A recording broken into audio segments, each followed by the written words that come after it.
Alam niya! Cheater! Ow.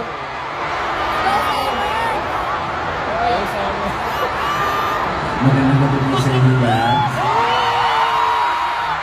Daniel Padilla sinigawan ng boo at cheater sa Asia Artist Awards 2023. Napahiya ng matindi sa harap ng maraming Asian artist mula sa mga bansang South Korea, Japan at Thailand ang kapamilya actor na si Daniel Padilla.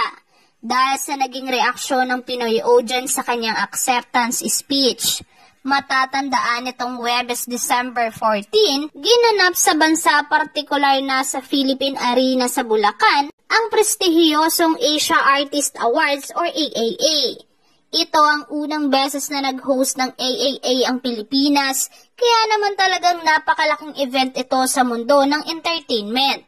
Sa AAA naman nangyari ang pangalawang public appearance ni Daniel at ex-girlfriend niyang si Catherine Bernardo simula nang kumpirmahin nila ang kanilang hiwalayan noong November 30. Ang kanilang unang public appearance ay nangyari isang araw lamang bago ang AAA sa katatapos na ABS-CBN Christmas Special na ginanap sa Araneta Coliseum. Ngunit kung sa Christmas Special maraming fans lalo na ang Katniels ang nagsisigaw at nag-cheer para sa kanila ni Catherine, ibang-ibang treatment ang naranasan ni Daniel sa AAA.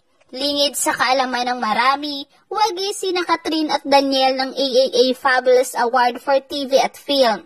Sa kanilang dalawa, unang nagbigay ng kanyang acceptance speech si Catherine kung saan mainit ang naging pagtanggap sa kanya ng audience. Makikita na dumagungdong ang sigawan at palakpakan mula sa audience habang tinatanggap ni Catherine ang kanyang award.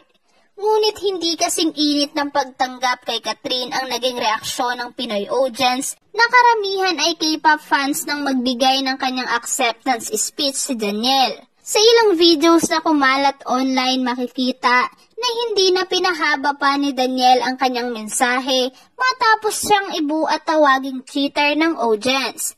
Narito ang acceptance message ni Daniel. Hello guys! Maraming salamat sa inyong lahat. I hope you're having a great time. Bukod sa pambubuti, binaboy din ng ilang dumalo ang larawan ni Daniel sa artist wall kung saan napuno ito ng vandalism at drawings. Narito ang ilang mensahe na mababasa sa picture ni Daniel. Catherine deserves better. Alam mo kung sino yung loyal? Yung aso ko na si Summer. Bakit kayo naghiwalay? Ako ba ang rason? Samantala marami naman ang naawa dahil sa naranasang pamamahiya ni Daniel mula sa ilang Pinoy audience.